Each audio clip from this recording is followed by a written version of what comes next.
Hey peeps, how's it going? And today we are doing my 5 keys for the Detroit Pistons,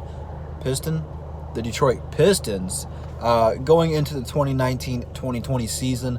I did it with the off season for the Pistons, and I did it for the Detroit Lions. So if you want to go back in time and watch those videos, go ahead. But if you don't know what I'm doing, you'll find out here in a minute. Are you ready?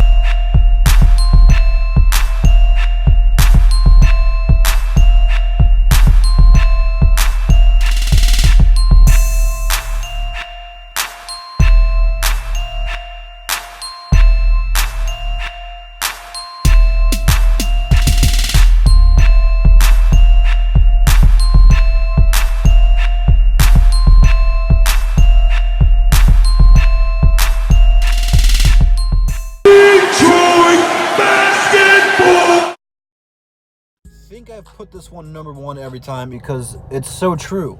Health/load management is going to be very important for this team going in to the season. You signed Derrick Rose, injury prone. Blake Griffin, injury prone. Reggie Jackson of lately has ankle issues, and it's not like that's a big didn't see it coming. He had ankle issues in OKC, so I don't expect Reggie to get any games of load management. However, Blake Griffin and D Rose are going to get quite a few of them, especially if you want to improve this team. Now, I know it sounds weird. That may have come out a little bit different, but you might want to do it strategically. When you play guys like a Cleveland or something like that, like maybe Phoenix, you sit Blake Griffin down, give him the load management, and that's going to contribute come playoff time. If you do it correctly, and you can't really I don't know what the word for it. You can't prevent injuries; they happen. But you can do a part of try to limit that from happening. That's what they did with LeBron. Although he missed 20-some games, it's the new thing. I don't have a problem with it, but you just have to do it at the right time. And you'll see as I get down further in this video of how you can help contradict this, because losing Blake Griffin and losing to Derrick Rose, it's going to hurt. I don't know. You guys can just tell me in the comments section which one of these is most important to you guys. But this one might be one of the most important ones. Obviously, they're all important, but it's got to be up there. Show me Dwayne Casey and Stefanski that you guys can develop these young players. We really haven't seen any of them outside of Bruce Brown get a big chunk of minutes. That even goes for Luke Kennard. Luke Kennard has shown us glimpses of being good. He has shown us glimpses of not being so good. But he really hasn't gotten an opportunity. You see him pass up these shots, and I think he's out there scared because he feels if he messes up, he's going to get benched. Once Dwayne Casey benched him, you've seen that fire in Luke Kennard, and he went crazy. He was averaging like 20 points a game in a short amount of whatever the game spur was. He was going off. He was going crazy. The talent is there. All these young players have extreme amounts of talent and potential. Dwayne Casey, show me what you can do in Toronto. Show me that you can bring that here and develop these players and give them some playing time. Give us this injection of youth that we so desperately need. This cannot hurt.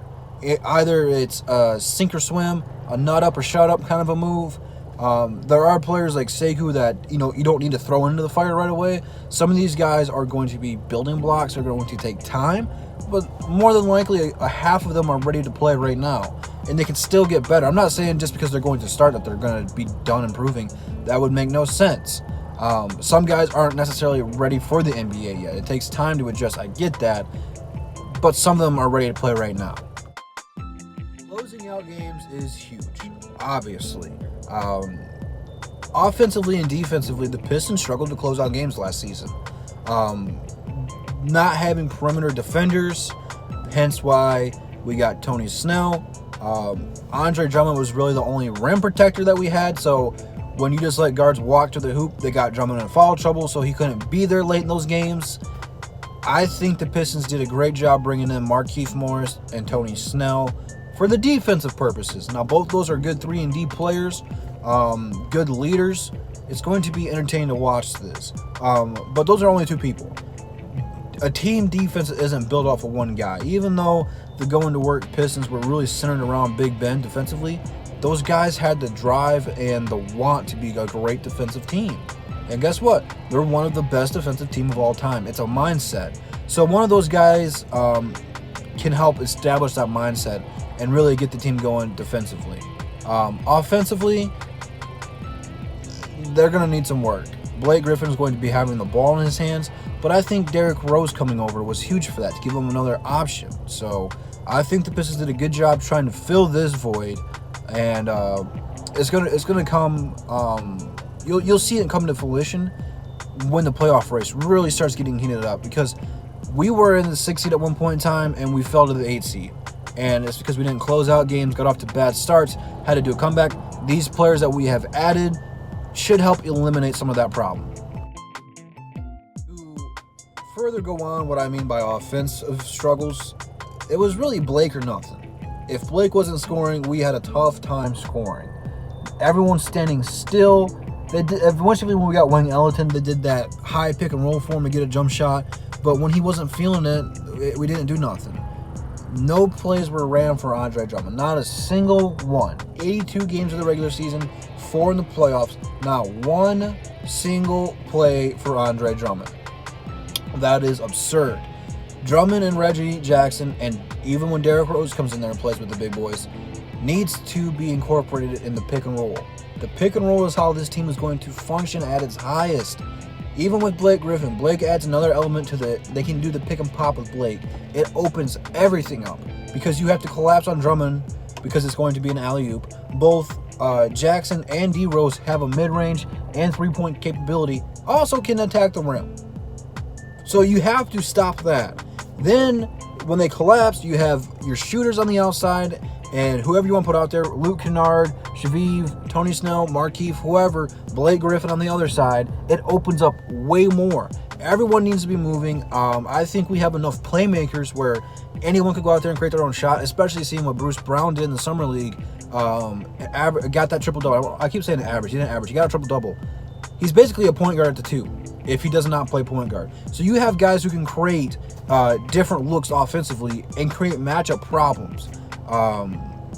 Offense needs to be really, really, really advanced. Obviously, it's basketball. Offenses aren't that too advanced. I should say there needs to be more ball movement. It gets into Blake's hands, and we said it on above the rim the other day. It's dribble, dribble, dribble, dribble, dribble, pass, dribble, dribble, dribble, dribble, shoot. No, it needs to be pass, pass, pass, dribble, pass, pass, dribble, kind of a thing, you know. No one player should have the ball in their hands that much. James Harden does it, and it fatigues him. Come playoff time, it's not the same James Harden. Being the man like that is draining. It hurt Blake Griffin. That's the reason Blake got hurt, because we had to rely so much on him to create something. This team is talented enough where, Blake's going to go ahead and get his. You need to help him out so Blake doesn't have to do everything. And just to kind of piggyback on the last point, Andre and Reggie Jackson, they need to. I really shouldn't say Drummond, because Drummond had a career year, but Reggie Jackson has a lot to prove to not only the Pistons fans, but the NBA fans as well, because he wanted an opportunity to be the guy, to be a starting point guard in this league. He left OKC before KD, before Westbrook, before Serge Ibaka, to come here and sink his own team. Now, granted, he did play well the first 2 years he was here. 2015, 2016, we got to the playoffs. He was the guy. He played extremely well. But even then, it wasn't like he was a top point guard in the league. He was above average. This is his first year going into the season healthy. Him and Drummond have great chemistry together. 2015, 2016, guess what we ran? We ran the pick and roll. And it worked beautifully. The one thing Stan Van Gundy did well for this team was incorporate the pick and roll. Reggie's going into this summer healthy. He's had time to work out and practice. It's going to be huge. The thing about ankle sprains, a grade 3 ankle sprain, it's worse than breaking it. And part of the rehab isn't only just the ankle, it's mentally. Because when you come out there, you're always thinking about, I don't want to hurt this again, because it's painful. It's some of the worst pain you can feel. It just swell up like that. It was disgusting to look at. So coming back mentally, I think that was his period. And you've seen it in the playoffs. Even though we got swept, he had that putback dunk.